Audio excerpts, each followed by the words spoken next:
Boa tarde.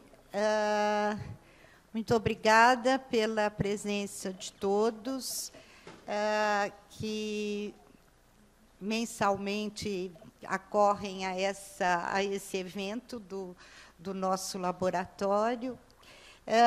E, com muito prazer, hoje, a gente vai ter uma apresentação que eu acho que faz muito sentido, porque ela vem mais diretamente ligada à prática propriamente dita. É com prazer que a gente está aqui com o Arthur Tufolo. Tufolo ou Tufolo?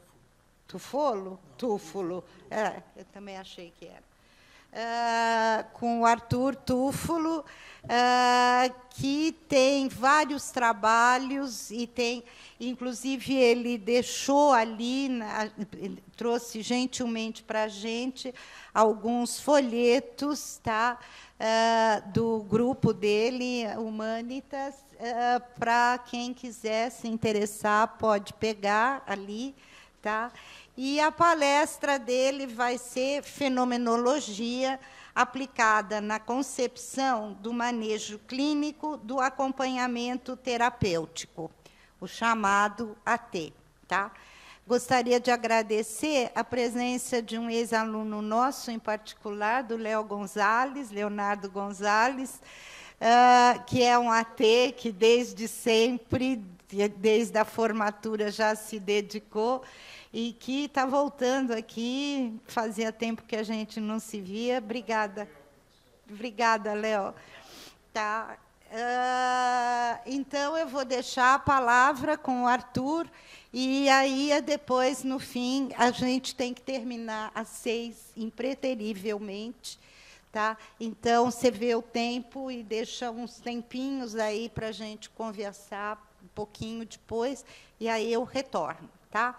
Obrigada, Arthur.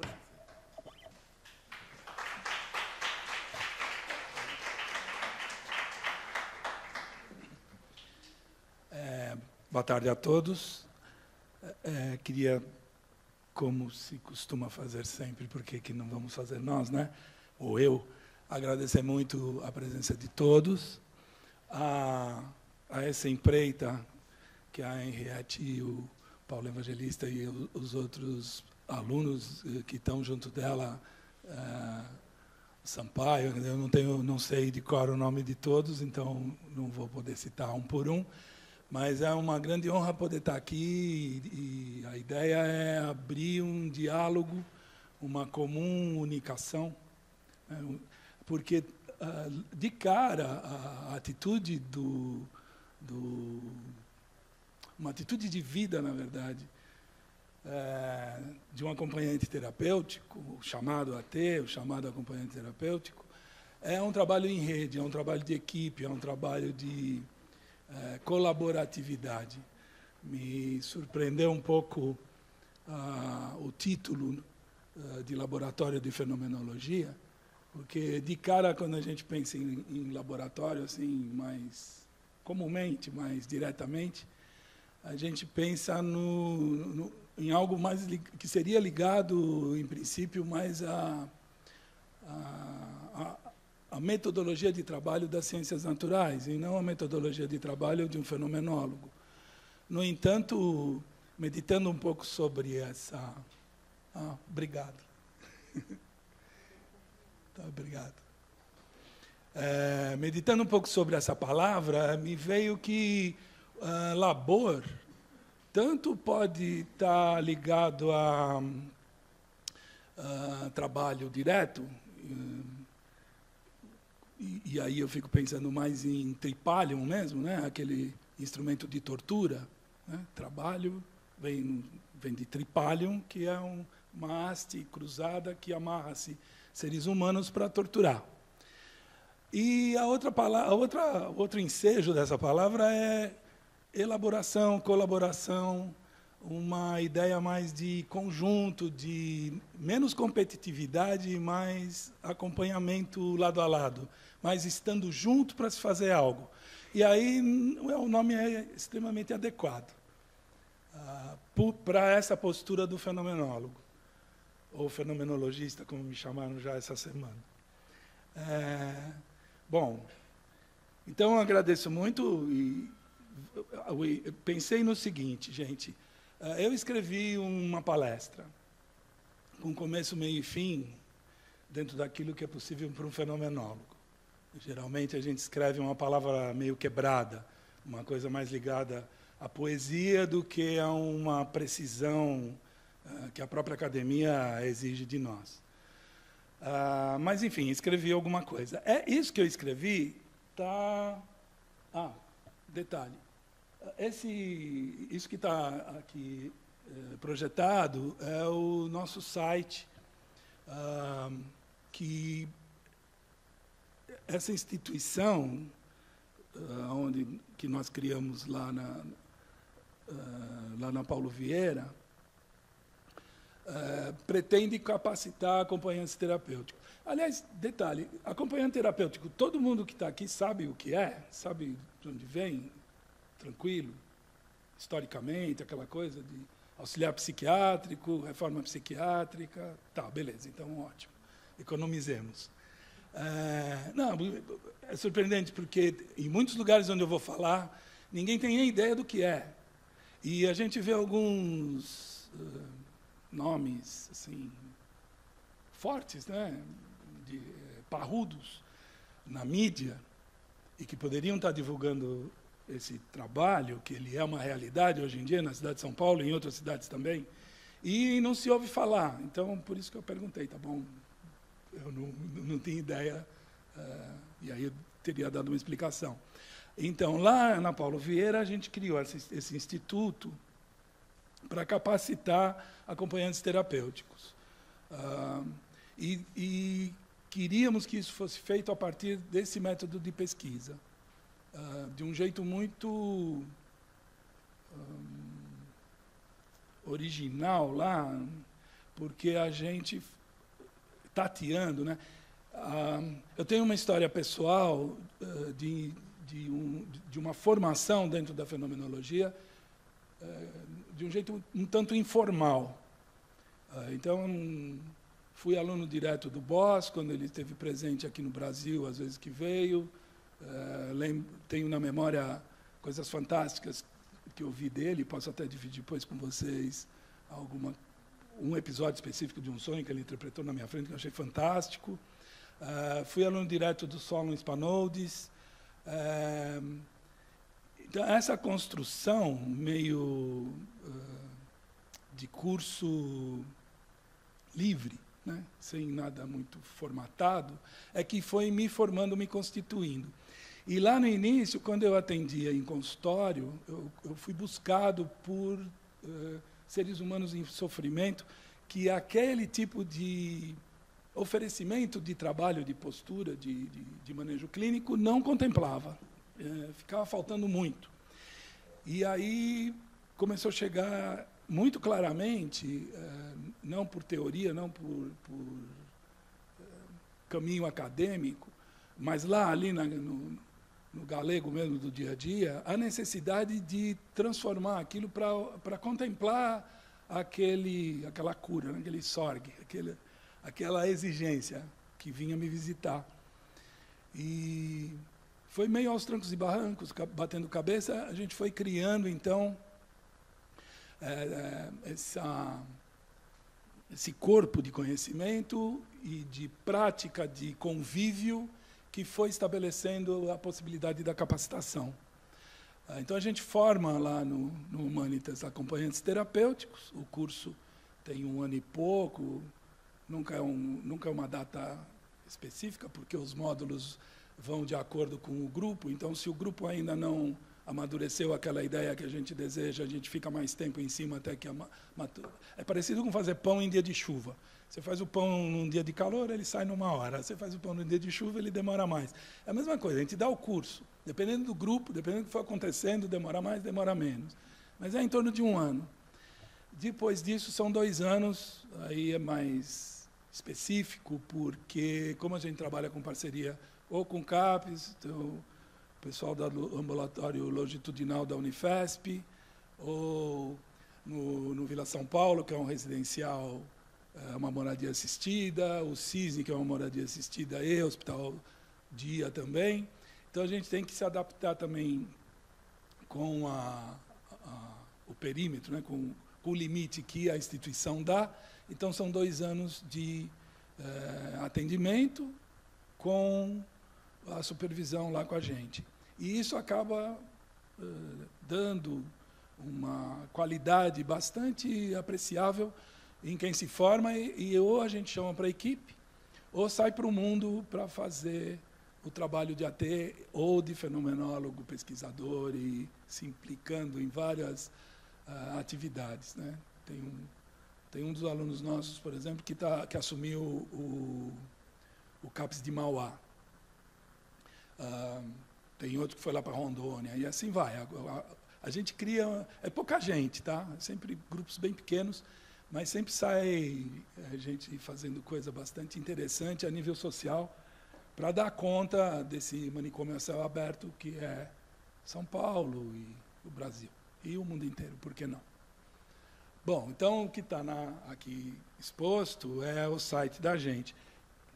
Quem quiser entrar depois, se entrar no Biblioteca Humanitas, o primeiro item que vai estar lá postado é justamente a palestra.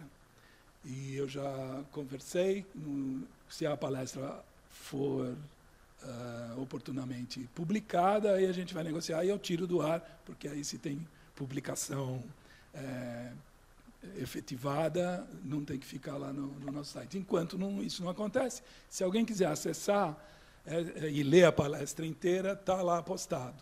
Está bem fácil de acompanhar. E, sendo assim, eu não vou ficar perdendo tempo, então, de ficar lendo a palestra aqui para vocês. Então, ela está pronta, está lá, é tudo verdade, é só consultar.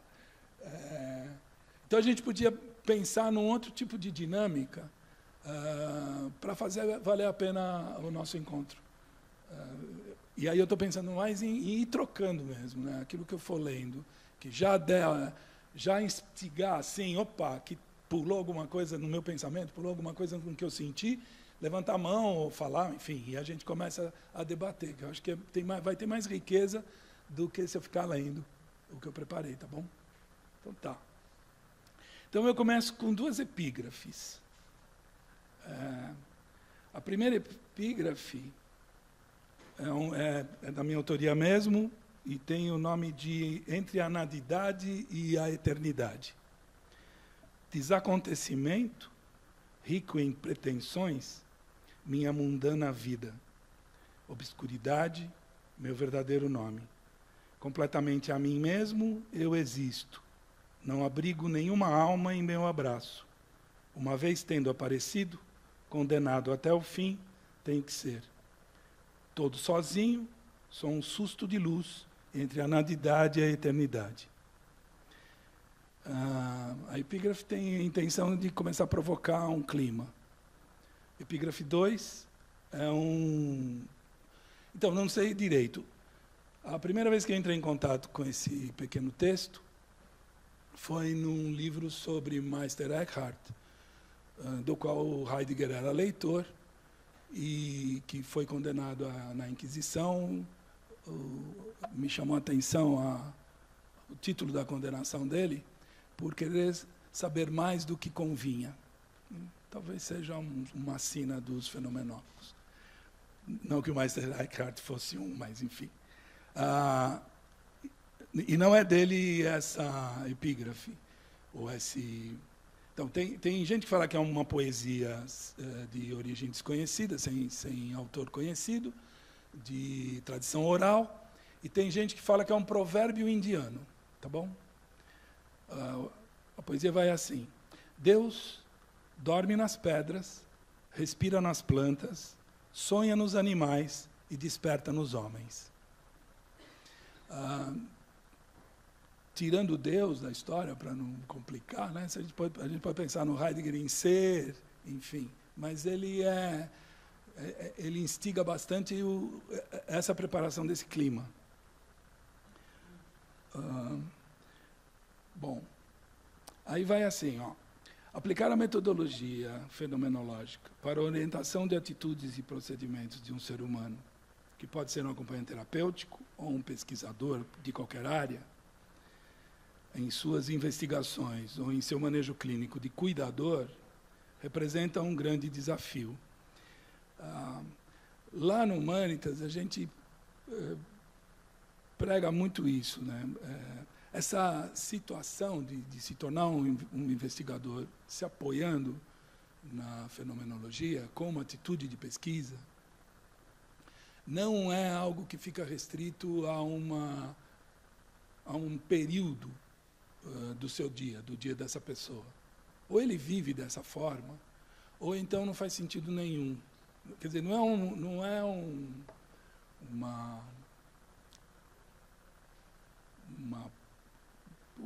como dizer isso?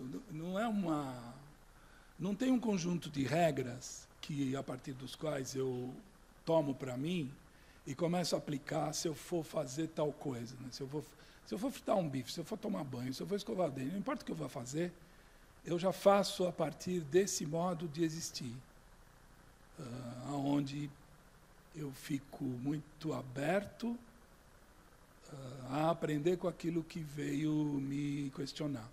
Há pouco tempo passou um filme, O Abraço da Serpente. Era um filme colombiano, se eu não me engano. Em 1920, um alemão vem procurar um xamã na Amazônia para se curar de uma doença específica que na Europa não estava encontrando.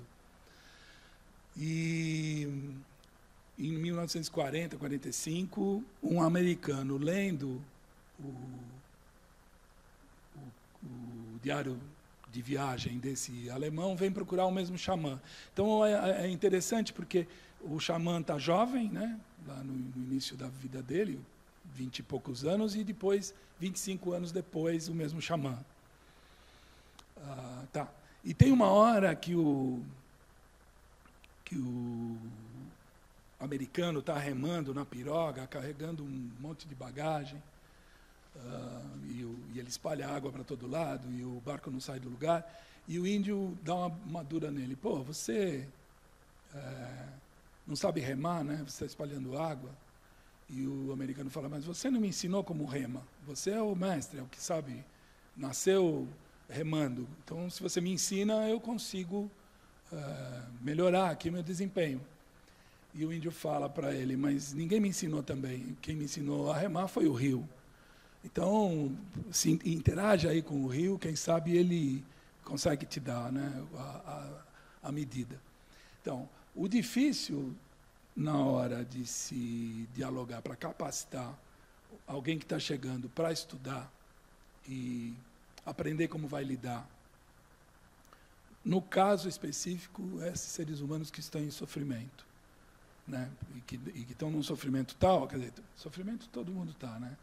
Primeira grande e nobre verdade do Shakyamuni, né, do Buda Shakyamuni, que a primeira palestra que ele dá, o primeiro ensinamento, segundo o budismo, é as 4 grandes nobres verdades. E a primeira, né, 40 anos de meditação, 7 anos embaixo da árvore de Bodhi, não sei se alguém sabe dessa história. O Hermann Hesse ganhou o prêmio Nobel, né, contando a história dele. Então, a primeira grande verdade é o sofrimento existe. Eu fiquei pensando comigo, né, nossa, não precisei meditar, fazer nada disso para saber isso também. O fenomenólogo sabe isso. Ele existe e ele deve ser combatido, porém não eliminado.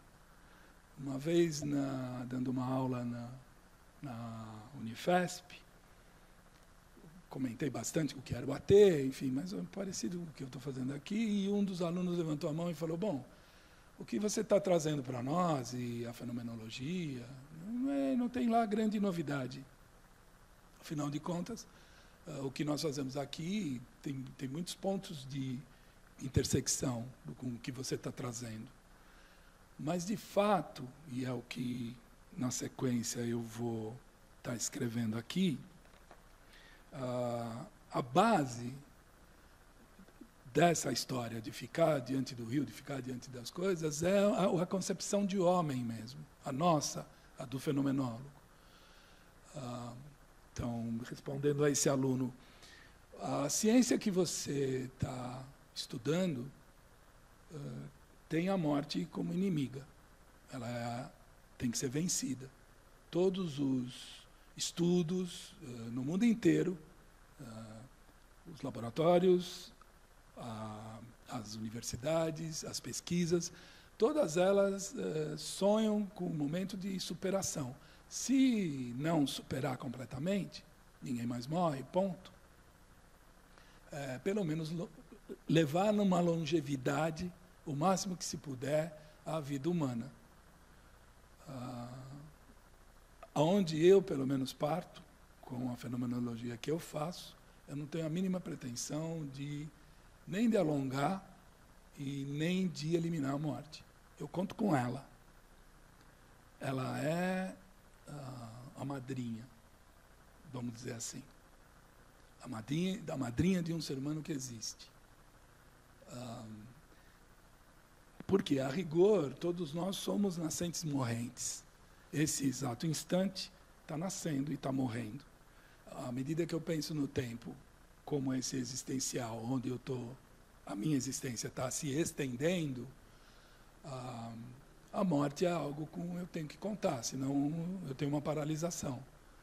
E isso vai completamente já na base, contrariamente à atitude que você mesmo tem no teu dia a dia quando você está fazendo tua medicina. Então, isso, teoricamente, a gente capta, a gente compreende o que está sendo dito, mas transformar isso, trazer isso para uma atitude é o grande desafio. Já foi dito, e academicamente é criticável, e parece que o próprio... Isso que eu vou dizer, eu pesquisei, eu nunca encontrei, tá bom? Mesmo assim, eu vou dizer, porque eu ouço muito isso ser repetido entre os profissionais que lidam com a fenomenologia, principalmente essa que foi fruto, no que diz respeito ao que veio desembocar no manejo clínico, dos diálogos que aconteceram em Zollikon entre o Heidegger e o Boas durante 10 anos. Isso está publicado, está traduzido. É uma tradução difícil porque, como ela é toda picada, são aulas que foram taquigrafadas, os temas não estão... A impressão que dá quem lê o livro é que faltou... quando você vai filmando e tem que juntar, tem uma palavra, está me fugindo. Edição, isso. Faltou edição no texto para completar e deixar redondo uma coisa tendo a ver com a outra. O fato é que esses encontros de 10 anos, e na época o Boas era muito amigo do Jung, então também tinha o dedo dele lá na história, não aparece no Zollikon, mas a gente vai encontrando muitos encontros, aproximações e distanciamentos. Cria essa linha de trabalho que veio se denominar das Análise. E é essa linha de trabalho que a gente tenta aplicar lá no Humanitas. Mas tenta aplicar desse modo, que eu chamo de modo mais cru, desse modo livre, informal. Por quê? Por exemplo, essa questão que eu estava falando agora há pouco da morte. Se eu vou tratar a morte como auxílio, como madrinha, o que isso... Teoricamente, isso a gente está conversando. Né? Esse instante nasceu e morreu. Mas como a gente usa isso, esse conceito, essa constatação, porque é mais do que um conceito, né? Surgiu, sumiu. Né? Tem que pôr um pouquinho de atenção. Já foi. Isso é uma constatação. Sabe, entende o que eu estou falando? Esse instante, essa instantaneidade. E, a rigor, a vida humana só se dá na instantaneidade. Daqui a 10 minutos vai ser igual não, mas vai ser isso. Quando eu estiver dormindo hoje à noite, vai ser isso. Quando eu estiver acordando amanhã, vai ser isso. Esse conceito de preceder a si mesmo, que está lá em Ser e Tempo, né? Só porque a existência se dá precedendo a si própria, é que eu posso dizer que eu vou dormir à noite. E nessa hora que eu estou dizendo que vou dormir à noite, eu estou já trazendo eu dormindo, a minha possibilidade de dormir, que já está agora aqui comigo. Agora ela está aqui comigo de maneira ausente. Mas estar ausente é um jeito de estar presente. É difícil falar sobre isso usando uma linguagem com começo, meio e fim, usando uma lógica. Mas a vida, ela estoura a lógica. Então, se eu sei disso, se eu vou conseguindo integrar isso no meu modo de pensar, no meu modo de andar, no meu modo de agir, eu vou conseguir atender utilizando todo o conhecimento que já foi elaborado desses anos todos, a partir desse encontro, e não é a partir do encontro, né? Não é que naquele encontro de 10 anos surgiu algo inédito. Na verdade, ali tem uma retomada do que se pretende que tenha existido. A gente não estava lá para saber, ninguém filmou, mas a gente tem uma referência do que acontecia na Grécia, lá entre os pré-socráticos, por exemplo. Então, é um conhecimento que tem uma linha histórica, mas que desemboca e ele é formatado para ser aplicado na hora de se tratar com uma existência que adoeceu, e no caso, adoecimento, é só e única e exclusivamente referido a uma perda de liberdade. Então, isso é uma coisa também fundamental. Não existem doenças, existem doentes. Todo mundo já ouviu essa frase 500 milhões de vezes, imagino. Mas o que quer dizer isso? Quer dizer que, a cada momento, ou eu estou livre para constituir e existir no modo que eu sou, que eu estou sendo, ou essa minha existência está ficando restrita por alguma dificuldade que eu estou encontrando de responder àquilo que veio ao meu encontro me apelar, me convocar. Porque isso também é um conceito ontológico, a cura. E é outro desafio. Como é que eu aplico esse conceito diretamente na situação ôntica de um ser humano que veio lá me procurar em sofrimento? Como é que faz esse link? É disso que eu estava falando agora há pouco. O próprio Heidegger passa para a história como tendo cobrado do Boss ou de algum outro ser humano que tivesse interessado nessa tarefa, que ele fizesse uma ontologia regional, que ele fizesse algo entre o ontológico, que está aqui em cima, dando condição de possibilidade do existir. Então, a temporalidade, a espacialidade, a afinação, ou tonalidade afetiva, enfim, Stimmung, né? A cura e outros elementos. E o ôntico, a hora que eu estou aqui vivendo, como é que eu passo desses conceitos lá em cima para cá, para baixo, de maneira consistente? Havia uma acusação de que esse trabalho ainda não tinha sido feito. Então, precisaria se escrever sobre o que era o sonhar, o que era o viver, o que era o dormir, o que era cada coisa que o ser humano faz para conseguir esse alinhavo. Bom, a gente não encontrou isso. Existem teóricos que não, outros teóricos fizeram isso, né? Tem o professor Gélico Loparic, por exemplo, ele sustenta que quem fez esse trabalho foi o Winnicott. E, de fato, a gente pode encontrar na obra do Winnicott muitas referências úteis na hora da gente trabalhar.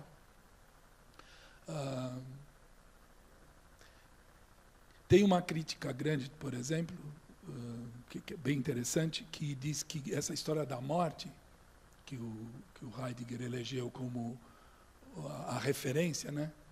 Então, ou eu estou na propriedade, sou ser para a morte, ou eu estou no impessoal, estou no impróprio. E aí não considera que pode ter entre um extremo de autenticidade e propriedade, que é eu morrer, a minha vida acontecendo, só na impropriedade. No entanto, enquanto eu estou acontecendo na impropriedade, ou eu posso estar mais perto de mim, a ideia do si mesmo, que também não é uma ideia contemplada nessa troca no sentido da obra que ficou e a ontologia do Heidegger. E tem outros autores que entram nisso, né? O Juliano Peçanha, por exemplo, ele adora usar proprinho e proprião. Então, o proprião é o próprio do Heidegger, aquele que vai morrer, e o proprinho é o cara que é corintiano de coração, sabe? Não. O que então? Palmeirense de coração? Palmeirense de coração. Mas se ele vai no jogo de futebol, palmeirense de coração, só que ele caiu no meio da torcida do Corinthians, e aí ele vai ficar assim. Então, para não morrer, ele dá uma fingida. Então, aí eu tenho mesmo a impropriedade completa, porque a pessoa, nem aquilo que ela consegue ser. Então, pegando, qual é que é a problemática? Então, lá no Humanitas, a gente não considerou nada disso. E pegou já direto a ontologia, tacou para baixo e tentou, a partir disso, capacitar seres humanos, terapeutas, que pudessem lidar com essas anomalias, aspas, esse jeito mais restrito de estar existindo. E é óbvio que a gente recebe milhões de críticas, muito procedentes, porque é incauto fazer uma coisa dessa. No entanto, esses 14 anos que a gente está existindo e com praticamente zero óbitos, com muita ajuda, muito sucesso, muita coisa boa acontecendo, vai dando confiança de que a gente pode continuar fazendo o que a gente está fazendo. E aí, se algum dos alunos quiser defender uma tese que seja algo mais conciso, ele mergulha, vai estudar e quem sabe, faz essa falta que a gente pratica lá, né, que eu considero como uma falta. Tem um livro que eu trouxe, do Alexandre Valverde, que é um psiquiatra que escreveu um ensaio sobre fenomenologia do delírio, e ele fez isso também, né? Então, tem aqui uma obra acadêmica, defendeu lá na Sorbonne, e virou livro, chama Ruptura, Solidão e Desordem. Foi editado pela Unifesp, editora Unifesp. Ele faz isso, ele pega a ontologia direto e joga, né? Tem uma curiosidade, por exemplo, sobre Le Guin, logos, né? Fenomenólogo, né? Phenomena, que dá origem também a janela, né? Fenetre, e Le Guin. Então, Phenomena, Le Guin, fenomenologia. O Le Guin, ele encontra muitos termos de tradução direta para o português. Vai assim, ó. De Le Guin grego deu origem a inúmeros verbos utilizados em português. Deitar, abrigar, estender, pôr, colher, recolher, ler, dizer, legar, relegar, coligar, eleger, depor, propor, jazer, incumbir. E ele faz uma brincadeira. Le Guin é linguagem, né, gente? A linguagem é tudo isso. Vários aspectos do mesmo. Bom, aí ele faz uma brincadeira que ele fala assim, ó. Poderíamos, por exemplo, construir uma definição sobre o que significa falar, que nos pareceria inusitada, mas que é uma formulação tautológica, ou seja, Le Guin é Le Guin. Aí me lembrou agora, o Heidegger, quando vai iniciar a palestra dele sobre linguagem, ele fala isso, né? Linguagem é linguagem. E aí ele vai explicando que ele está usando uma tautologia, que dizer algo duas vezes se chama tautologia, e aí ele fala assim, mas aonde está querendo chegar esse palestrante dizendo que uma coisa é ela mesma? Aonde ele está querendo ir? Talvez fosse interessante, por uma vez na vida, pelo menos, conseguirmos ir aonde já nos encontramos. Esse é o ponto, eu acho, principal, né? Aliás, o Heidegger, na minha leitura pessoal, pelo menos, ele não faz outra coisa a não ser isso. Fica devolvendo você para você, para você, para você, para você, constantemente. Quem você é, o que você é, aonde você está. O conceito de angústia, né? Quando a gente está afinado na angústia, você está, mas você não está em lugar nenhum. Você está em todo lugar e em lugar nenhum. Quando você medita, que você tem que trazer a tua atenção para um eixo, para você, né, sair do espalhamento para uma concentração, no limite da concentração, você não está em lugar nenhum. Não há, o próprio lugar é o não lugar. Mas isso já é assunto para a física quântica, que também tem a ver com fenomenologia. Um dia, quem sabe... Tem um pessoal aqui da USP, da física quântica, nossa, super interessante. Assim, tem um programa do Invenção do Contemporâneo, que eles pegaram os 3 físicos, um aqui, agora não vou lembrar o nome, o da Unicamp, o do Rio de Janeiro, mais um médico, Marcos, que faz pesquisa com energia magnética para cocainômano, conseguir resgatar a crítica. Então, ele conseguiu localizar o lóbulo frontal, a parte do cérebro, na verdade, que é responsável pela crítica, e aplica essa energia magnética. E por que eu estou lembrando disso? Que nós somos esse lugar nenhum, ou todo lugar. No fundo, lá, na última instância, todo mundo aqui é energia concentrada. É louco isso, porque nunca ninguém viu isso, e, no entanto, a gente fala isso e todo mundo fala, nós somos energia concentrada. Ninguém duvida disso. Eu nunca vi ninguém duvidar disso, pelo menos. Enfim. E aí essa coisa, a energia concentrada, então dá abertura. O que é a abertura luminosa? Né? Nos Olicon tem um momento que o Bosque tinha voltado de 3 anos de viagem pela Índia e pela Indonésia, e, segundo dizem, ele tinha ido buscar algo ligado à espiritualidade, apesar de ter sido contratado para levar a psiquiatria ocidental lá para eles. Enfim, ele chega contaminado por essa experiência que ele teve de 3 anos na Índia e na Indonésia. E ele questiona o Boss lá no meio dos Olicon. Afinal de contas, para você é a abertura luminosa. O Dasein. Para os indianos é sílaba, é uma sílaba que eles chamam de sílaba on, é a sílaba original, é uma vibração sonora. E o Heidegger fala, bom, mas olha só, Hallen, em alemão, é clarear, desculpa se eu estiver invertendo, e Hellen é ressoar, então tanto faz, abertura luminosa, o som fundamental, nós estamos falando da mesma coisa. Bom, tudo isso linguagem, onde nós já nos encontramos, falantes, conscientes, podendo dizer que, de fato, estou aqui. As 2 únicas verdades que carregamos com a gente, né? Que um dia nós vamos morrer e que ainda a gente não morreu. Então, linguagem. Então, a frase dele é: falar é a incumbência de legar o proposto que se depõe a partir do que foi recolhido e estendido, jazendo deitado diante de si num abrigo que relega, coliga e elege o que se diz. Interessante, né? Sim, me chama bastante atenção.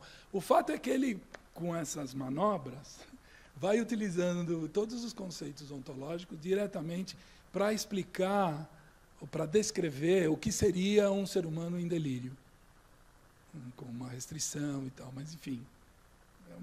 Lá no Humanitas a gente dá uma aprofundada, porque os nossos pacientes, no mais das vezes, chegam com esse tipo de dificuldade, né? Com esse tipo de existência restrita, a ponto de se confundir se aquilo que ele está tendo que lidar, de fato, é algo efetivo, real, ou se é algo que está sendo imaginado, delirante. Para o delirante, é claro que é muito real. Bom, Eu acho que com isso eu estou dando uma boa pincelada no que a gente faz lá. No texto, eu falo de um paciente específico que foi bastante determinante para eu ir atrás de uma equipe para trabalhar. E, num primeiro momento, eu encontrei gente que já tinha essa prática, e não deu certo, porque vinham de experiências pessoais e linhas de trabalho que, se eu fazia de um jeito lá, ia lá para fora, fazia de outro. Não havia essa... Acabava virando tripalium, sabe? Uma tortura, e não um trabalho colaborativo. Então, eu resolvi começar a capacitar o pessoal dentro da casa mesmo, para depois trabalhar junto com prata da casa, e isso acabou funcionando. Esse paciente que me procurou, ele tem uma história, o modo dele chegar já foi muito pouco ortodoxo, porque é um ex-namorado dele que vem pedir para se eu podia atender ou se eu podia ajudar. Então, eu é que busco o paciente. Pego o telefone, fico insistindo até conseguir entrar em contato. E eu é que puxo ele para um encontro. E ele vem, eu nem achei que tudo surpresa, né? Estou preparado para o que viesse. Ele vem, a gente começa a conversar. Ele tem muita dificuldade de vir num horário marcado, num dia marcado. O tempo dele é totalmente diferente do tempo comum de todo mundo. E ele começa a piorar. Se ele veio organizado o suficiente para poder chegar até mim, ele começa a desorganizar. Cada vez mais, cada vez mais, cada vez mais. Perde o emprego que tinha, perde a pensão onde ele dormia, vira um morador de rua. No entanto, ele vinha até o meu consultório 2 vezes por semana. Não no mesmo horário, não na mesma hora. Cada vez mais aleatoriamente, do ponto de vista cronos. Eu mesmo me questiono se eu estava ajudando ele ou se eu estava ajudando ele a ficar mais adoecido ainda. Mas a impressão que me deu, depois, e assim, né, não estou fazendo isso sozinho, tá? Tem supervisão, pedia pelo amor de Deus, né, supervisão direta, discutia muito o caso. E a impressão que dava, sabe assim, quando a avó da gente falava quando a gente pegava a cachumba, mas a cachumba não aparecia, aí está incubado, né? E aí surgia finalmente a sintomatologia, dá a impressão que ele chegou incubado. E aí ele sentindo que alguém ia cuidar dele para valer, ele desenvolve mais restrição e mais desorganização. E aí a segunda etapa do tratamento, que é ir atrás de alguém da família que pudesse me ajudar a continuar cuidando dele. Então, encontro a irmã via um telefone de uma loja onde ela trabalhava, falo com ela, ela me dá o telefone dos pais, que moravam numa cidade próxima de São Paulo, entro em contato com esses pais para explicar o que estava acontecendo. Já foi um ano de seca, quem eu era e o que eu estava fazendo com os filhos dele. Trago esses pais e falo, bom, agora vocês ficam aí de plantão, uma hora ele aparece. Porque eu não tinha endereço, eu não sabia onde ele estava. Ele não conseguia mais nem mesmo chegar no horário do abrigo, né, de tomar o sopão e passar a noite num albergue da prefeitura. Nem isso ele conseguia mais. Então ele acaba dando sorte, ele chega e os pais estão lá e a gente consegue, então eu consigo fazer com que os pais o levem e depois fico sabendo que ele teve um atendimento num aparelho do Estado e da Prefeitura, um CAPS, e foi medicado e continuou o tratamento dele agora mais concernido, né? Mas isso me deixou numa situação muito complicada, porque eu falei, bom, eu sozinho e preciso de toda essa movimentação, como se precisa trabalhar em rede, como eu preciso de família, como eu preciso de outros terapeutas, como eu preciso de um psiquiatra, enfim, como eu preciso trabalhar junto com um monte. Um ser humano, uma andorinha aí, nada. E foi a partir disso que, então, entrei de cabeça para criar essa equipe. Essa equipe existe, ela é renovada de tanto em tanto. Perdão, gente.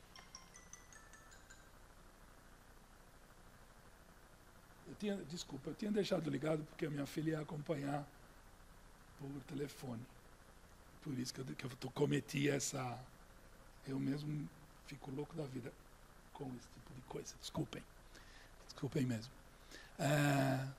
Então, isso me fez criar essa possibilidade de ir convivendo nesse dia a dia, e é dia a dia mesmo, né? Me vem agora uma técnica de enfermagem que foi contratada para acompanhar uma pessoa que bebia muito. E essa pessoa, numa tarde, desce com essa técnica de enfermagem, chama o motorista, que ela sempre usava, um taxista, e fala, seu Antônio, o senhor pode me levar, o senhor sabe onde eu quero ir. E a técnica de enfermagem fala, onde a senhora vai? Né? Meio tentando monitorar, porque a gente já estava no caso, tentando dar um auxílio efetivo. Não, se você quiser ir comigo, não tem problema, vamos juntos. E o cara vai para um posto de gasolina, numa loja de conveniência, ela desce, abre a geladeira, lá o freezer, pega uma Absolute, que é uma garrafa de vodka, né, de 1 litro, entra no carro, abre a tampa, vira, quando falta 3 dedos, ela tomba. E a técnica de enfermagem, Arthur, o que eu faço quando acabou de acontecer isso, isso, isso? Então, a supervisão, né, esse trabalho em rede é mesmo efetivo. Você tem que estar disponível a qualquer hora do dia ou da noite, porque para acompanhar esses seres humanos que estão vivendo esse tipo de situação pessoal, exige essa presença, essa qualidade de presença. O Alexandre, nesse livro, chama de logacusia, logiatria e logologia. Ele cria 3 termos novos para falar de uma psicologia engajada, de uma filosofia engajada e de uma psiquiatria engajada. E esse engajamento implica nessa disponibilidade. Claro que você não fica 24 horas vivendo isso 365 dias do ano, mais um motivo para você ter equipe. Porque daí, a hora que você sai de férias para dar uma descansada, alguém entra no teu lugar. E aí tem todo um cuidado que precisa mesmo ter de apresentação dessas pessoas, para não chegar... Não é que saiu, não é que nem quando a gente vai para o hospital, chega um enfermeiro, sai, entra outro, sai, entra outro, sai... Você está lá mesmo, você vai aceitando. É muito diferente. Se você vai entrar com outro terapeuta, a família tem que conhecer, tem que ter já um vínculo, tem que ter todo um trabalho. Atualmente tem um paciente que a gente já está vendo, já está prevendo que ele vai precisar morar numa instituição, numa moradia assistida, e pela idade da mãe, e ele vai ficar sendo cuidado pelo irmão, o irmão tem família, enfim. Ele não vai mais morar numa residência da família, ele vai morar numa moradia assistida, provavelmente vai terminar os dias dele lá. E a gente já está prevendo que isso vai acontecer, fazendo todo um trabalho de aproximação e uma experiência que vá dando possibilidade dessa migração acontecer sem grandes problemas, sem grandes traumas. Então, ele começa a visitar essa moradia assistida aos sábados primeiro, depois vai no sábado, vai no domingo, depois vai no sábado, dorme de sábado para domingo e volta para casa. Quando chegar a hora dele ir completamente, ele já está lá. Enfim, teriam inúmeros exemplos que eu poderia estar aqui ficar dando para vocês de como é que se dá a aplicação da fenomenologia no dia a dia de um manejo clínico, e o manejo clínico implica em tudo isso que eu estou relatando para vocês, e muito mais. Então, assim, a gente faz embasado num corpo de conhecimento organizado, que no caso é a ontologia do Heidegger, em discussão com o Boss. Todas as outras informações que conversam, que dialogam com isso, a gente toma. Então, é Meister Eckhart, é poesia, é Dharma budista, a gente não tem nenhum problema. Cognitivismo, alguma técnica de instalação de linguagem num autista, para facilitação depois de que a gente utilize e converse. Então, a gente dialoga com todo mundo que é parceiro que vem no espírito de colaboratividade, né? Que não vem para as instituições mesmo. Tem um ditado, né, que corre, pelo menos entre nós: toda instituição padece do mal que ela pretende cuidar. Isso inclui dificuldade de comunicação, competitividade interna, egos, vaidades. Então, nós também somos doentes cuidando desses doentes. Então, como é que a gente supera isso? Eu encontrei na fenomenologia, nesse diálogo do Boss com Heidegger, nesse diálogo desse corpo de conhecimento com outros conhecimentos estabelecidos, que vêm de vários lugares diferentes, de vários modos de pensar, de várias tradições de pensamento, principalmente do lado oriental. Tem do lado ocidental também, mas tem do lado oriental.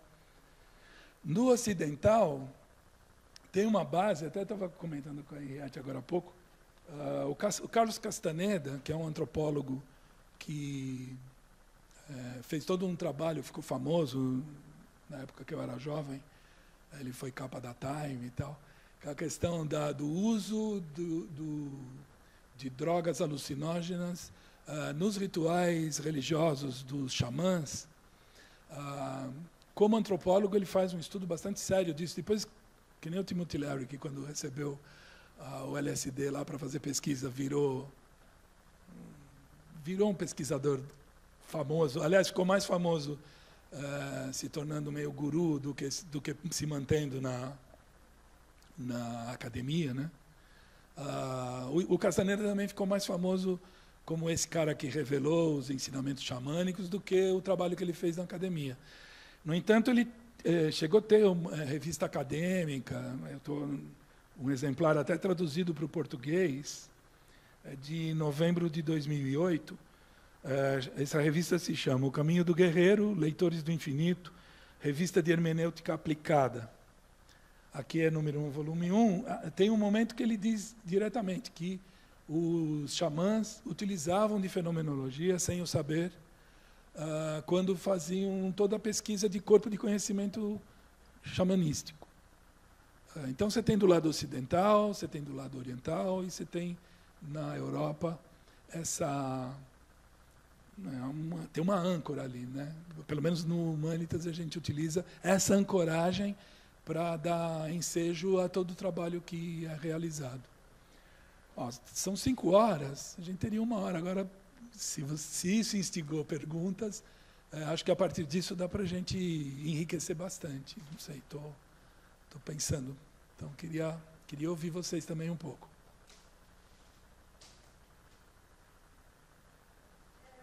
Eu tenho uma pergunta.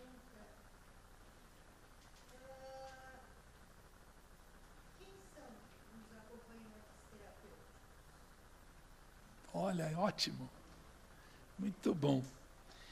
Então, eu diria o seguinte, o que me inspira, né? Dizendo o que vai vindo na minha cabeça.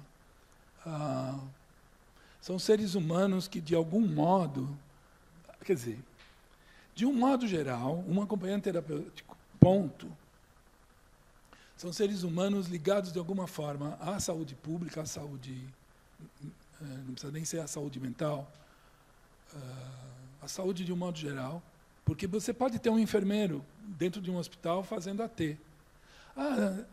Detalhe, o Boss, antes ainda, tem um trabalho muito bonito do Kleber Duarte, que ele diz que um dos primeiros ATs que existiram no mundo foi o Sancho Panza.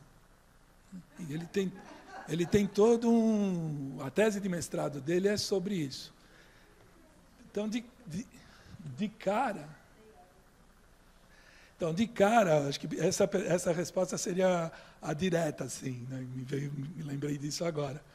Então, tem o Sancho Panza, tem o Léo outro dia estava lembrando do Frodo e do Sam, do Senhor dos Anéis. Então, o Senhor...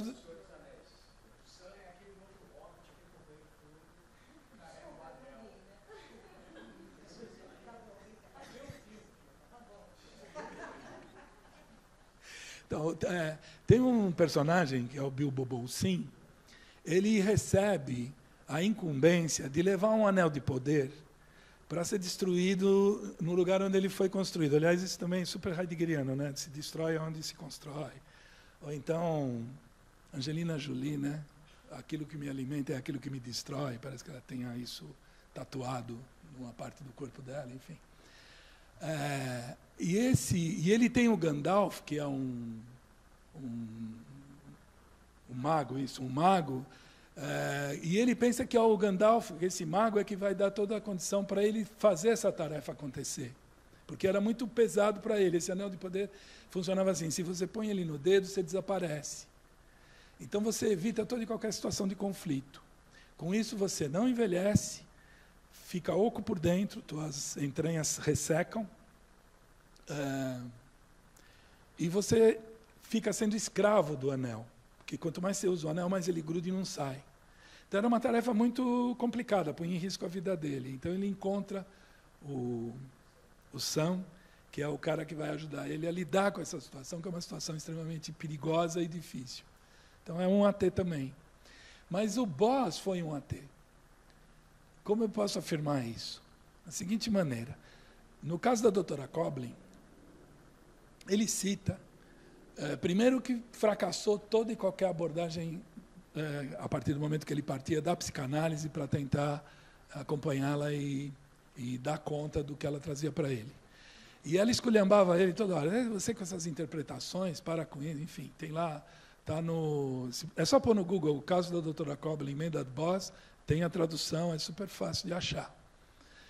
E tem um momento que essa mulher, e ela começa a quebrar o protocolo ortodoxo, ela tendo acesso a ele fora dos horários, via telefone inclusive. E ele deixa isso acontecer porque ele percebe que se ele não faz isso, a formatação dentro de um setting mais normativo não alcançava a necessidade premente dessa paciente. E tem um dia, ela vai infantilizando, segundo palavras dele, e tem um dia que ela chega com uma mamadeira cheia de leite e pede a ele se ele podia dar de mamar a ela. E não bastava só deixar ela deitada no divã e ver ela mamando, que nas primeiras vezes foi assim. Teve uma hora que ele viu que ele precisava pegá-la no colo e dar de mamar como se fosse o pai ou a mãe dela. Então, isso é um trabalho, hoje, olhando daqui para lá, é um trabalho de AT. Então, mas tem uma diferença, eu acho, entre um AT, Sancho Panza, ou, enfim, e um AT, então, fenomenólogo de um AT que vem de um outro tipo de linha. Não tanto pela linha em si, mas porque quem tem mais disponibilidade, é isso que eu vou percebendo ao trabalhar esses anos todos, e é claro que agora eu abro uma polêmica e fico horas conversando sobre isso, a qualquer momento, em qualquer lugar, se me questionarem. Mas a impressão que eu tenho é que esse modo, né, quem é palmeirense ou corintiano, essa diferença que brota de dentro do coração, eu digo que você não escolhe muito isso, você é escolhido por isso. E aí, se eu sou alguém que, ao ser tocado pelo sofrimento alheio, me comove, quer dizer, me move, me põe a caminho de uma maneira muito forte, eu tenho dificuldade de me proteger até disso, eu assimilo, acompanho, compreendo, me sinto extremamente em casa quando eu estou trabalhando com fenomenologia. Se eu sou alguém que, de coração, tenho restrições, eu vou até um ponto, mas chega uma hora que, mas chega, né? E eu? Né? Teve uma vez, eu vou revelar um episódio nem um pouco agradável para mim, pessoalmente, na qualidade de supervisor e coordenador do Humanitas,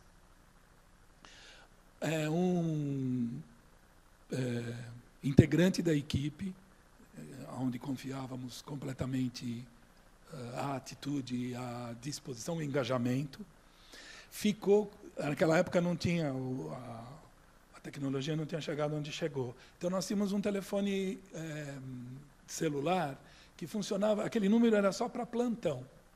Então, a gente revezava entre a equipe quem ficava com o plantão aquela semana, e na semana seguinte ia para um outro. Como toda a supervisão é dada em comum, então todo mundo acompanha todos os casos. Portanto, a qualquer momento, todo mundo tem condições de dar uma resposta proativa se houver necessidade. Então, essa pessoa, era a vez dela de ficar com o plantão. E ela estava, não que isso fosse condenável, né, mas ela estava numa balada, era jovem, não que um idoso não vá numa balada também, mas, enfim, eu, por exemplo, fico mais em casa. Na época que eu ficava de plantão, não bebia, não ficava quietinho, tal, meio... Que nem quando a gente tem filho, né? Um ouvido dorme e o outro ouvido fica atento. Mas essa pessoa foi para a balada, e o telefone tocou, ela não atendeu. E, no dia seguinte, o psiquiatra do caso entra em contato com a gente para dizer que a mãe estava desesperada porque o paciente tinha tentado suicídio. Então, isso é imperdoável, essa atitude é imperdoável. Então, essa pessoa, inclusive, saiu da equipe e não sei hoje se ela ainda está trabalhando com fenomenologia. Mas eu faria essa distinção. Eu sei que essa distinção é uma afirmação muito radical. Eu acho que ela provoca polêmicas, poderíamos discutir sobre isso. Mas tem um pouco isso. Assim, do mesmo jeito que o corintiano tem um perfil, o palmeirense tem outro perfil, o São Paulino tem outro perfil, o AT fenomenólogo tem um perfil, e o AT que vem de outras linhas tem um perfil também. Com o passar do tempo, a gente vai ganhando flexibilidade, apesar do corpo ressecar, a gente vai ficando velho, vai ficando mais sábio, mais flexível, o perfil da gente fica meio parecido. Mas, quando chega, tem essa distinção. Então, o AT é esse que cuida do outro, e cuida do outro a partir de um desejo pessoal de doação para o outro ser humano. Pode ser de qualquer linha, e tem essa diferença entre a fenomenologia e as outras linhas. Então, pode ser qualquer profissional, pode ser qualquer ser humano, na verdade, desde que ele tenha essa disposição. Tem uma distinção que a gente faz entre atendente e acompanhante terapêutico.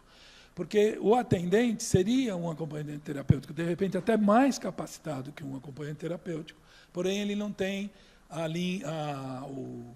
o respaldo acadêmico. Então, é aquela senhora que cuidou de um monte de filhos e que envelheceu, e, para completar a aposentadoria, vem trabalhar como atendente. Sim, mas se é um acompanhante, se tem um respaldo acadêmico, ele tem uma certa formação, também acadêmica. Isso. Então, eu já tive quem fez jornalismo e letras como estudante e se capacitando para se tornar AT. Essa pessoa hoje trabalha com a laboratório... Enfim, ela trabalha com outra terapeuta bastante conhecida, não está me vindo agora na memória, é a Liliane Iorádio. Ela tem essa formação, letras e jornalismo, e, num primeiro momento, quando ela se capacitou como AT lá com a gente, foi trabalhar com o Peter Paul Pelbart, com o ENS, o grupo de teatro. Esse grupo de teatro é interessante. Tem um paciente nosso, que está conosco há uns 40 anos já. Não. Desculpa, uns 35 por aí, mas é muito tempo. O Júlio trouxe ele quando ele ainda estava na casa. E ele tem muita dificuldade de troca por fala. Tem linguagem, mas não tem fala. E o Paul foi perguntar para ele como devia chamar o grupo de teatro. Esse grupo de teatro é composto de pacientes psiquiátricos, psicóticos, enfim. Quem não conhece, é disso que se trata. É bem interessante o trabalho que eles fazem. Já viajaram o mundo inteiro, foram para a Finlândia uma vez. É bem interessante. E esse grupo se chama WENS. Quem deu o WENS? WENS, W-E-I-N-S, WENS. Porque chegaram para esse paciente E ele era, nessa peça, ele era o oráculo. Então chegaram e falaram, oráculo, como deve chamar o nosso grupo teatral, a nossa trupe? E ele virou e fez, Wens, Wens, Wens. Eu falei, então ponto, ficou chamado Wens. E ela foi ser... quando o jornalista faz a parte de assessora de imprensa. Ela foi ser assessora de imprensa do Grupo Wens com o Peter Paupelbar. O que dava elementos para ela trabalhar tranquilamente lá foi todo o curso de capacitação que ela fez. E, claro, o interesse pessoal que ela tinha de fazer pelo outro um pouco mais do que ela fazia como jornalista trabalhando na Abril. Então, pode vir de muitos lugares. Pode ser um arquiteto, pode ser um engenheiro, pode ser... Geralmente é psicólogo, psiquiatra, acho que eu não conheço nenhum, que é AT mesmo, assim, cuja primeira... Quando vai falar qual é a profissão, fala sou AT. Ele fala, não, sou psiquiatra, trabalho, né? Léo, você que...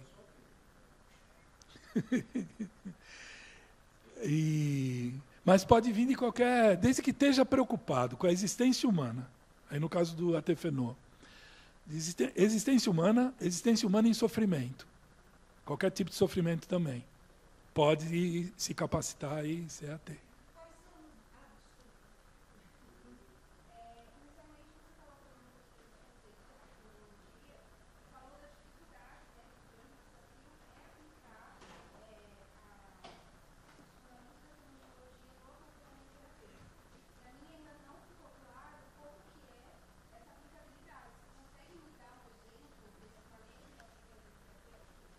Muito boa pergunta. Eu vou ler para você primeiro um pedaço daqui da revista do Castaneda. Ele fala assim, ó, quer ver? Outro pecado, dois pecados hoje. Um, deixar meu celular ligado. Outro, não trazer meu óculos para poder ler a letra miúda. Vamos ver se eu consigo. Será que ajuda? Ó. Foi-me dito por alguém que estudou com Martin Heidegger, aluno de Husserl, que quando foi solicitado de Husserl uma indicação pragmática, né, na prática, de como realizar a redução fenomenológica, porque no caso do Husserl essa questão do ficar numa posição aonde obrigado, Helena. Aonde o rio pode te ensinar como rema, teria a ver com recuar, fazer um recuo, não ficar colado naquilo que você deseja, e ficar num recuo para que, na distância, aquilo que te interpelou conseguisse te contar alguma coisa sobre o que é aquilo. Sobre isso, Heidegger tem um texto fantástico, sobre o encurtamento das distâncias, acho que é no A Coisa.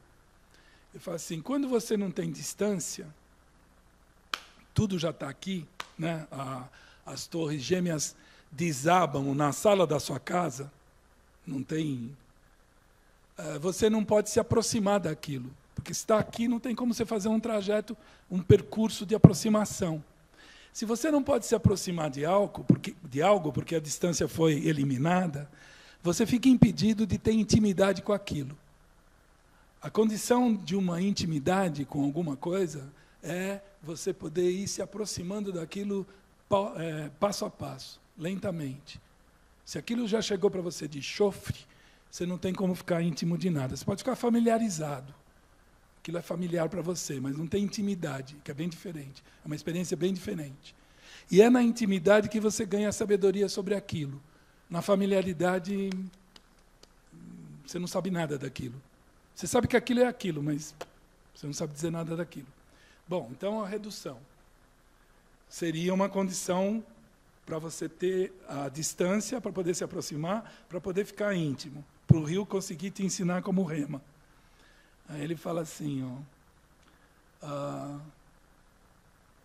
então, perguntou ao Husserl uma indicação pragmática de como realizar essa redução. Ele disse, como diabos eu posso saber? Eu sou apenas um filósofo. Então, os filósofos contemporâneos que têm reformulado e ampliado os parâmetros da fenomenologia nunca realmente abordaram o assunto dos aspectos práticos. Para eles, a fenomenologia tem permanecido um tema puramente filosófico. Em seu reino, por conseguinte, esta triangulação do significado é, na melhor das hipóteses, um mero exercício filosófico. Então, isso aqui está na revista do Castaneda lá. É uma afirmação de 2008. Tá, mas não é assim que acontece lá no Humanitas. A gente sabe disso, sabe da dificuldade e coloca em prática diretamente. Por exemplo, quando a gente vai conversar com um paciente que chegou, um caso que chegou, primeira coisa, ver o paciente. Né? Geralmente, eles chegam trazidos por parentes, porque eles mesmos não estão conseguindo nem chegar no consultório. Então, primeira indicação, receba o paciente. Para quê?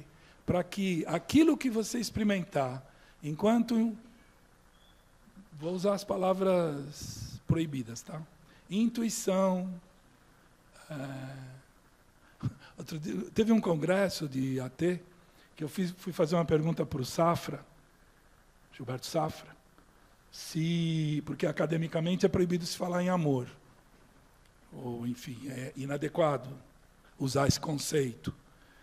E eu perguntei para ele, essa atitude de compaixão pelo outro, que acaba sendo um motivador de contato e de aplicabilidade de um cuidado, ela não é amorosa? Por que a gente não pode usar essa palavra? Ele virou para mim e falou assim, eu acho que está na hora da gente perder a vergonha acadêmica. Então, a partir daí, eu estou autorizado, pelo menos por ele, para usar esse termo. Então, você... Oi? Já basta, né? Você fica diante do teu paciente, aquele que está chegando, para você ter as impressões do que vai acontecer ali naquele momento, naquele instante, que é o primeiro e o último. Então, está presente morte e vida, nascente e morrente. E aquele instante te formata de alguma maneira. Você vai levar uma impressão para a tua casa a partir daquilo. Aí você vai falar com a mãe, com o pai, com o tio, com a tia, com o cara da padaria, enfim, você vai pegar outras informações a respeito dele. Então, isso é um indicativo, como aplica direto. Então, essa coisa inaugural, porque para ele, primeiro isso também, né, um detalhe da tua pergunta, não é qualquer fenomenologia, é essa que veio dessa ancoragem, desses diálogos que aconteceram entre o Boss e o Heidegger de 1959 a 1969. É daí que, a partir desse tipo de corpo de conhecimento que nós herdamos, que nós nos apoiamos para passar da ontologia fundamental, esses conceitos maiores, para uma praticidade. Coisa que, segundo o Castaneda, quando perguntado ao Russell, ele falou, sou filósofo, para de me encher. Então, não sei se eu te respondo. Isso é uma coisa. Quer ver uma outra coisa muito importante?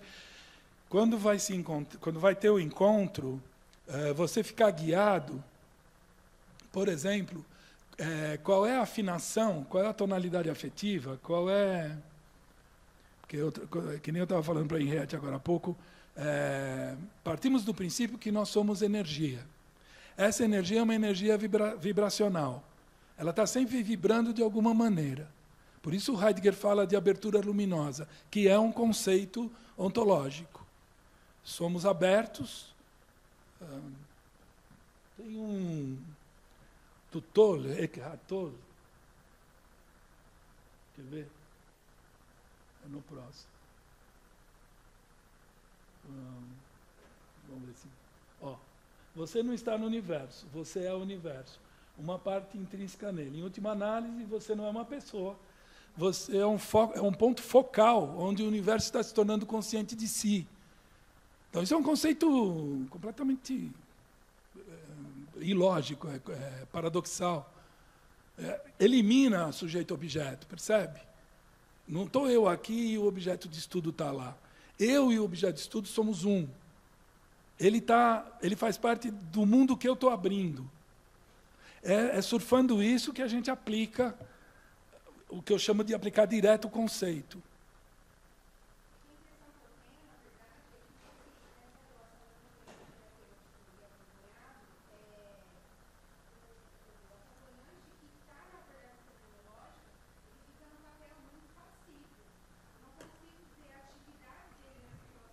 Ótimo, ótimo.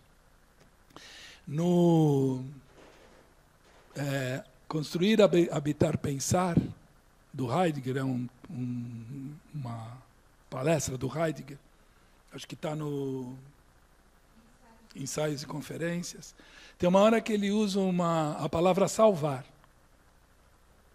E ele fala, vou usar essa palavra como Lessing usava. Lessing é um linguista alemão do século XVIII, se eu não me engano.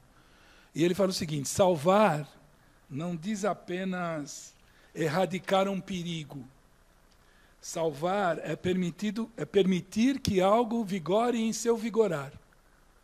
Nesse sentido, a passividade que você está apontando.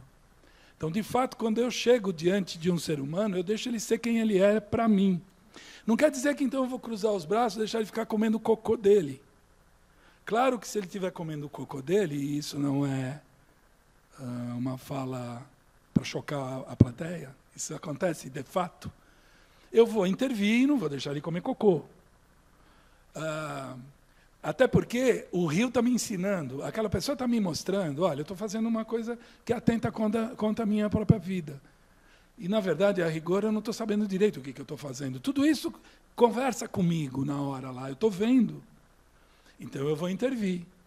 O que não quer dizer que eu vou dizer, não faça isso, se fizer isso de novo, eu te ponho de castigo, sei lá, qualquer atitude do gênero. Eu vou, como uma vez um menino, nas últimas consequências, viu?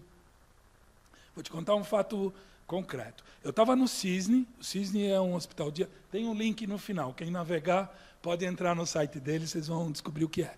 Um hospital dia, e tinha esse menino, de uns 10 anos de idade, e por um acaso deixaram a porta do lugar onde guardava a despensa, e ele entrou lá dentro, pegou uma enxada, saiu para o pátio, encostou a enxada assim na grade, que tem eles não ficam necessariamente restritos, mas é um hospital dia, tem alguma contenção. Então ele apoiou e começou a subir, que ele queria pular. E eu fui lá e falei, onde é que você vai? Fui lá conversar com ele. E ele estava muito revoltado. O pai dele tinha ido lá e tinha ido embora e não tinha nem dito oi para ele. Ele estava muito bravo. E então fiquei lá atendendo ele, acolhendo do jeito que dava, e ele não chega perto de mim. E me pegou a enxada e não chega perto de mim, porque ele sabia que eu ia acabar abraçando ele. Já fiz isso algumas vezes e segurando ele. Dar perímetro para um ser humano que está assim é super aliviante. Ele não gosta, mas depois ele te agradece. Dar perímetro, sabe? Dar perímetro para o outro, colocar um limite, concernir. Enfim, às vezes não funciona, às vezes não é aquilo, era outra coisa que você tinha que fazer, mas só a situação te mostra. Então você tem que arriscar, por isso eu falei em intuição, em atitude amorosa, compassiva. Aí eu fui lá falar com ele não chega perto de mim, não chega perto de mim, não chega perto de mim, eu estava de chapéu. Eu tirei o chapéu e falei assim, você vai dar em alguém? Porque ele começou a querer, como eu estava longe, ele começou a querer dar na cabeça dele. Ele fazia assim, mas errava. Que a enxada era muito grande, ele não tinha tanta força no braço. Começou a querer dar na cabeça. Aí eu falei, você quer bater isso na cabeça? Bate na minha. Eu tirei o chapéu, fui lá, fui chegando bem perto e dando a cabeça para ele. Aí ele começa a chorar, desmonta, e aí a gente conversou e levou, e a coisa desmanchou. Eu estava com um aluno meu comigo. Mais tarde ele vira para mim e fala, Arthur, e se ele tivesse dado com a enxada na tua cabeça? Como é que você tinha tanta confiança que ele não ia fazer? Eu falei para ele não tinha confiança nenhuma, eu arrisquei, se ele desse com a enxada na minha cabeça, eu ia para o pronto-socorro tomar ponto. Era isso que ia acontecer. Então, essa passividade, ela é essa passividade que eu estou te descrevendo. Implica até numa situação como essa que eu acabei de te contar. Mas isso não é facilidade. Pois é. Uma pergunta que foi você que fez, né? Eu acho que depende do que você está chamando de facilidade. Em vez de aí você está chamando em termos de comportamento, de como que se chega e se atua. Quer dizer, que é então. Mas essa é a visão de psicólogo tradicional. O psicólogo, para ser psicólogo ou AD, no caso, sei lá, para ser um AD, para ser alguém que lida com, tem que atuar sobre o outro. É justamente por isso que eu coloquei no teste como o fenomenólogo agiria nessa situação. Porque, pelo que eu tenho, posso estar falando uma bobagem, mas dentro da fenomenologia, a gente tem uma abordagem, uma atuação não tão determinista. E dentro do acompanhamento terapêutico, a gente acaba no dia a dia lidando às vezes de uma forma que determina o comportamento do paciente. Então, eu queria entender qual que é a relação dessas duas coisas no acompanhamento terapêutico com o fenomenólogo. Eu acho que não precisa ser no AD isso. Isso. Isso. Desculpa, Não. eu acho que eu estou falando, por exemplo, de um trabalho clínico, um trabalho de Então. psicólogo, etc., que tem exatamente a mesma situação. Quer dizer, o que você está trazendo, às vezes, são modelos que a gente escuta e que vai trazendo e que aparentemente aparecem como sendo uma facilidade. Quer dizer, eu me dar conta de como fazer, eu já posso dizer para você que eu já falei um palavrão para um cliente no meio do atendimento. Literal para ele, entendeu? E aí ele me agradeceu no fim, entendeu? O meu limite é dizer o palavrão no meio do atendimento. Pode ser, é o perímetro. Mas depende de como você percebe e você age. E a novidade é a ação que você faz. Não uma atuação que está moldada a partir de alguma coisa que você aprendeu ou achou que tem que ser. Tá? Então, na medida em que você está com alguém e que você experimenta e sente alguma coisa, é a partir daí que você responde. E essa resposta é sempre uma ação. E ela é sempre algo novo. E te surpreende também. E você própria pode ser capaz de uma resposta inovadora. Essa hora que eu tirei o chapéu. Estou pensando se conseguiu responder a minha dúvida. Dá. Vou te dar um exemplo. Né? Tem uma das frases mais bonitas que eu li no curso de psicologia foi justamente do Medgar Voss, que ele fala que existe possibilidade de cura se não houver uma relação de amor. Eu trabalho muito com dependência química, pacientes graves. E aí eu tinha um médico intensivista que era dependente de crack e de cocaína. E sorte. E ele foi parar na residência terapêutica, ele estava em abstinência, a gente fez um trabalho para ele fazer começar um concurso público, foi trabalhar no Hospital do Centro Público, ficou em abstinência, conseguiu ressignificar algumas coisas, porque essa frase, né, não existe possibilidade de cura se não houver uma relação de amor. Eu acho que muito é da postura do ateu propiciar essa hospitalidade e esse tempo de afetividade que outras linhas não propiciam. Então, foi estabelecido um vínculo com ele que, quando ele saía do trabalho, e por diversas vezes ele teve algumas recaídas, numa dessas recaídas, uma recaída muito grave. Né? E aí eu tinha um contato com ele pelo WhatsApp e no Facebook também. Né? Eu permitia abrir a minha história para ele, assim como ele abria a história dele para mim, uma prova. E ele falou, estou aqui no meu hotel, no Marechal Deodoro, você pode vir me ajudar? Eu não conseguia sair daquele lugar, daquele ambiente. Eu falei, você está autorizando ele até aí? Eu vou até aí. Eu fui até lá, eu me adentro no lugar, né? Tipo no Marechal Deodoro, isso já me tal, para perceber como profissional de saúde, e chego no quarto, ele está com uma garrafa de conhaque, tem um punho assim do meu tamanho de cocaína em cima de como se fosse essa cozinha americana, né? Tudo igualzinho, né? Falei, bom, X, cheguei aqui e vou te ajudar, vamos sair primeiro desse lugar, né? Obrigado, não sei se ficou uma coisa, foi bom, você não chegou, estou aqui. Você vai sair daqui junto se você quiser, né? Eu não posso te arrastar.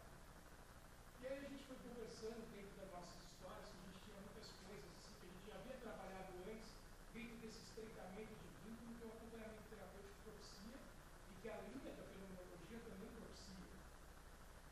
Essa abertura, essa possibilidade de falar de amor. Eu acho que hoje em dia ninguém se fala, pouco se fala, um tabu falar de amor, porque é muito ego.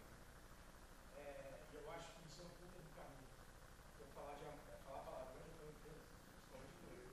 E aí a gente estava lá, eu falei, cara, eu vim aqui para ir contigo, vamos sair daqui, vamos fazer uma desintoxicação, a gente passa no hospital clínico, vê seus sinais vitais, você é médico, você sabe como funciona, enfim, resumindo. Vamos lá, não sei, eu falei, vamos, estou aqui para você, cara. Eu fui me aproximando da cocaína, não dele. Tá? Eu me protebi e fui me interessar. Não como dependente químico que eu sou, mas como a dele. Cheguei próximo daquilo, eu falei, vamos. Aí eu assoprei e joguei a cocaína, falei, ele me olhou assim, eu falei, você tá aqui? A Paula me matou, botaram de garrafa de camarada, eu falei, faz o que você tem que fazer aí, não vou olhar, tem que ir falando comigo. Então a gente mandou alto. Baixou a brisa dele, né? Com álcool. A gente ia entrar no meu carro, mas eu vi que ele estava mal, ele concordou também, eu falei, meu, vamos chamar um ambulância aí, cara, essa peça. Você morreu no meu carro, você tudo BO. Aí já entrou uma coisa mais cotidiana, mais afetiva. Mas eu não usei nenhum método cognitivo comportamental, nenhuma profundidade psicanalítica. Talvez eu tenha usado somente o poder da ação e o vínculo que eu já havia estabelecido com ele através de um estreitamento de amor, que é o que a clínica terapêutica ensina. É um estreitamento, é um mergulhar, é ser afetado por ele. Então, esse distanciamento que é comum hoje em dia no consultório, que tem sim sua função, dentro de algumas linhas, mas que o AT te permite que você mergulhe. Né? Você precisa ter essa disponibilidade, esse conhecimento que muito traz da vida, assim como da academia, por isso que tem essa confusão da função, qual funcional para você. Acho que essa foi uma atitude, né? A ação dentro da fenomenologia construída no vínculo de amor. Então, tem um momento no texto que eu coloco assim, o leitor deve estar se perguntando, mas afinal de contas, então, qual que é a grande diferença do manejo clínico do AT de um manejo clínico de outra ordem, qualquer outro profissional, e mesmo dentro de um consultório, dentro de um setting ortodoxo? Qual é a diferença? E eu respondo assim, então, a resposta para isso é, 2 pontos, nenhuma. Eu acho que não existe isso, AT, não AT, isso não existe. Quando eu vou para os congressos, eu fico insistindo nisso também, querem me matar.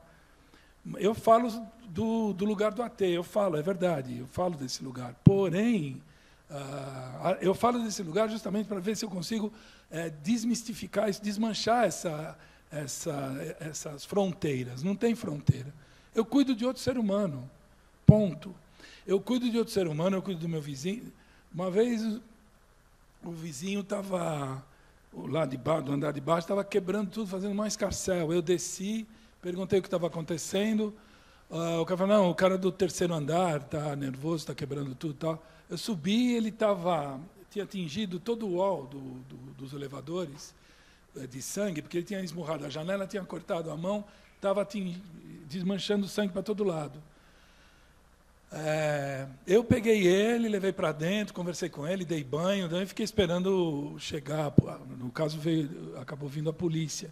Então, não importa o que você esteja fazendo, não é uma questão de assumir um papel. E essa disponibilidade de cuidar daquilo que precisa ser cuidado. Essa questão do protocolo versus a presença, com presença de espírito, você vai botar água na planta. Então, você tem um vaso com uma planta, essa aqui é a planta viçosa. Está escrito no manual que veio dela que você tem que dar água para ela 2 vezes por semana. Você vai lá e, segundo a receita que veio com ela, 2 vezes por semana, é o protocolo. Só que se você olhar para a planta e ver que ela está encharcada, você não vai dar mais água para ela, senão você mata ela. Ou se você olhar 2 vezes por semana, não foi suficiente aquela semana, faltou água, você vai dar mais água para ela. Você não vai ficar preso no papel lá que te deram. É um exemplo besta, mas é mais ou menos isso. Quantos terapeutas, médicos, quantos médicos, a vida da gente está lá em jogo, um pouco mais daquela substância mata, um pouco menos não vai fazer efeito. E, no entanto, eles seguem a porra do protocolo. Um médico fenomenólogo não segue a porra do protocolo. Ele vai chegar junto e ver o que você precisa e o que você não precisa. A diferença é muito essa. A gente está vivendo cada vez mais num mundo engessado. E politicamente com essa divisão, no meu entendimento, imbecil. Porque ou é isso ou é aquilo. Não pode ser mais ou menos. Não pode ser isso nessa hora e aquilo naquela outra hora, porque nessa hora era melhor ser isso e naquela outra hora era melhor ser aquilo. Né? Essa flexibilização, ela é fundamental. Diga.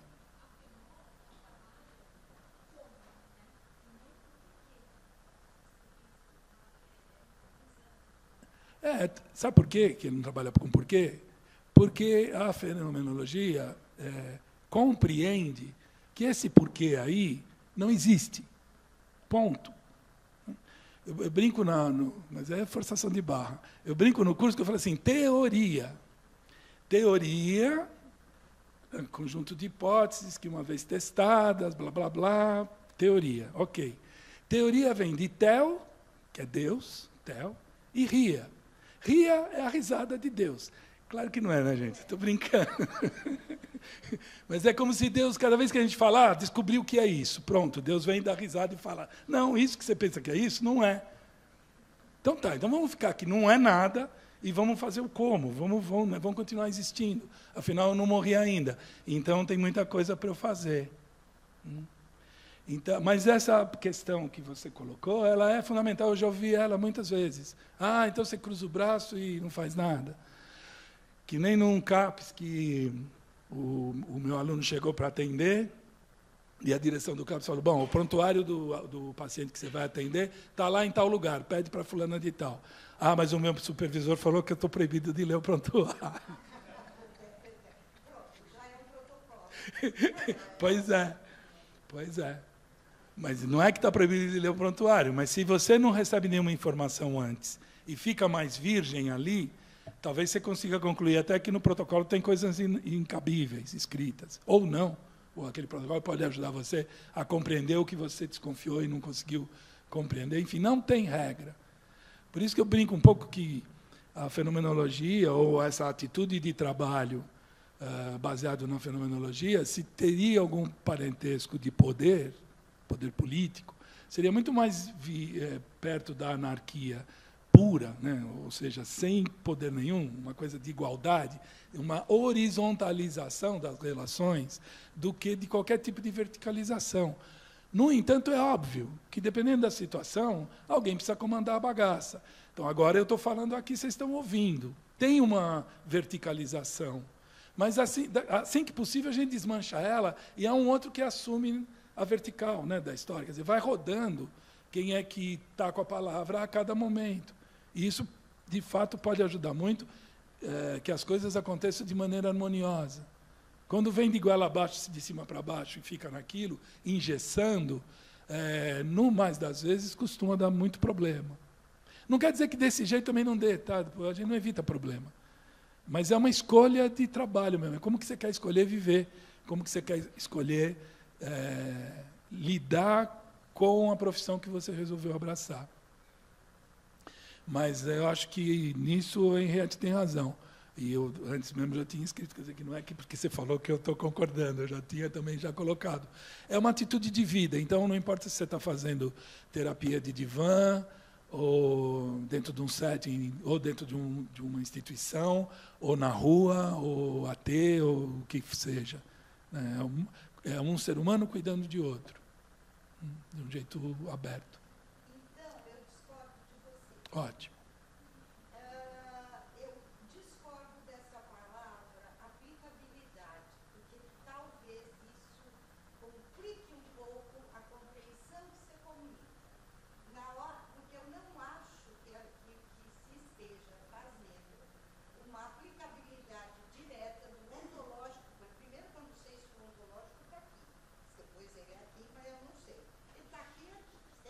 Sim. Entre ontológico e óptico. Eu não acho que seja uma via direta de aplicação. Tá? Porque, senão, o que eu faço eu também tenho que chamar de aplicabilidade, tá? Que é o plantão psicológico, e eu discordo, não acho que é uma aplicação. Tá? Eu acho que é um outro modo de compreender como é o ser humano.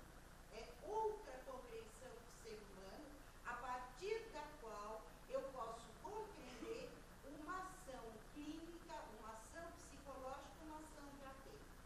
Mas não acho que seja algo direto, porque, como você traz, tem umas coisas do modo que se pensa a fenomenologia, principalmente a existencial, que eu acho que é fundamental de dizer que ela diz a respeito, tá, de como é o ser humano.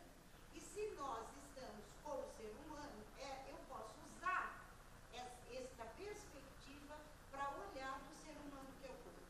Ela não é nem uma teoria psicológica, tá? E a fenomenologia nem é uma aplicação. Eu acho que ela continua sendo uma possibilidade de compreensão de ser humano para a ação de qualquer profissional junto a que vai cuidar de outro ser humano. E cuidar no sentido exatamente esse, que é se dedicar, tá certo? Se minimamente se inclinar na direção do outro para saber do que ele necessita.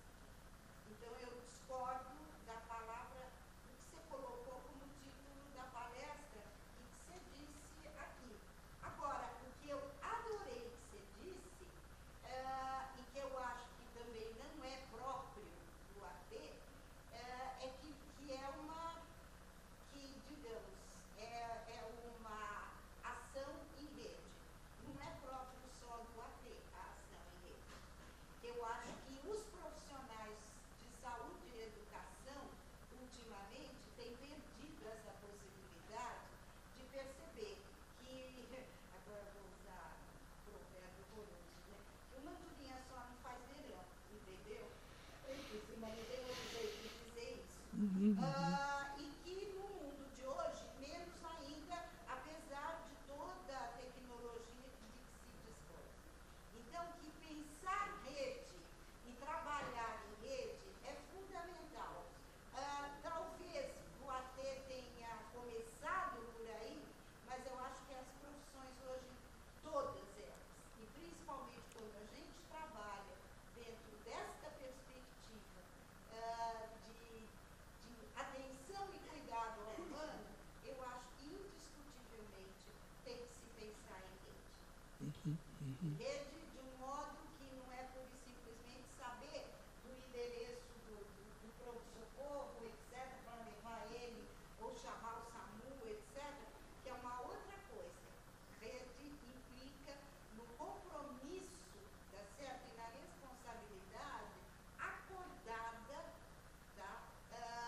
E, de certo modo, concordada entre todos na direção do sentido daquilo que foi escolhido como ofício. Então, vou. Da sua aplicação. Então, mas acho que isso é um convite, para mim, chega como um convite bastante interessante para mergulhar nisso e promover uma compreensão mais larga, então, para eu ser mais feliz nessa passagem desse conceito, dessa ideia. Não é uma passagem de conceito, porque se for uma passagem de conceito, você está preso em protocolo. Eu faço, Então, pura e simplesmente encontrando no real a possibilidade de compreender aquilo que me é dito de um outro lugar. Portanto, existe. então, é como se eu fosse inoculado por esse outro, hein, Ed? Como se eu fosse inoculado por isso, e uma vez inoculado, vou lá. Então, mas isso é um jeito para mim começar a elaborar um outro modo de dizer, nesse sentido que eu falei. Tá? Então, me provoca positivamente, nesse sentido. E a aplicabilidade a gente corre o risco da técnica. Tá. Então, eu acho complicado. Tá.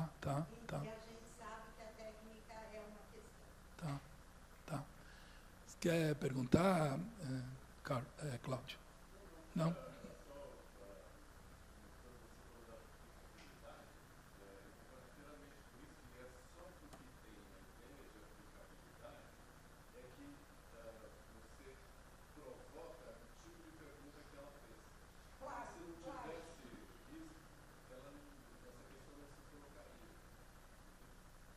Se eu falo só de atitude, mas também se coloca, sabe? Porque tem uma vertente que é passada pelos profissionais, etc., que tem alguma coisa de uma atuação. Então, eu tenho que atuar, tem que ter algo que é concreto, direto, etc., e só assim eu me legitimo profissional. Essa é uma questão. Essa também é uma questão de formação nos currículos profissionais.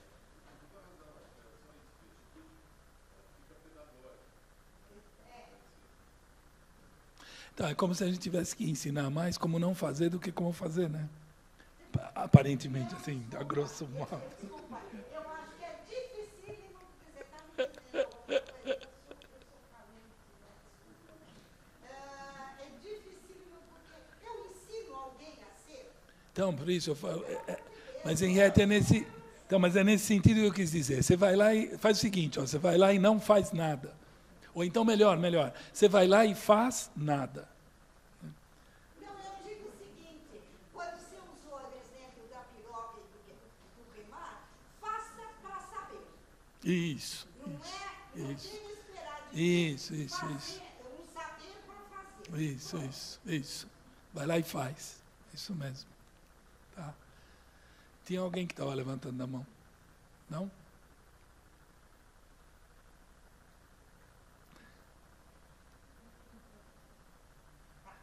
Gente, se não tem mais perguntas, eu fui cobrada para terminar absolutamente às 6 horas, para liberar o rapaz, etc. E em tempos onde a questão do trabalho dentro da USP está sendo bastante questionada, eu acho importante respeitar o horário institucional. Então, eu agradeço imensamente o Arthur, agradeço a presença de vocês. Foi muito mais um debate e espero que, de fato, a gente tenha, pelo menos, aberto questões. Rocinha, oi, você. Abrir questões para pensar do que dá que sair daqui com alguma coisa fechada. E se você sai com alguma coisa fechada, eu acho que a gente não vai ver. Tá? Então, é por aí. Tá? Muito obrigada, até a próxima. Tchau. Isso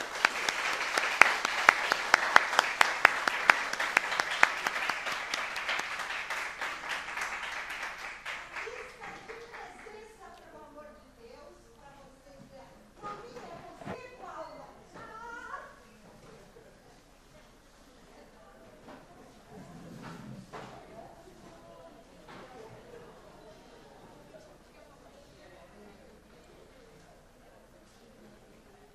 Vamos lá? 8h30 lá, né? 8h30 não, 8. 8? 8, você não viu? Ei, Cláudio.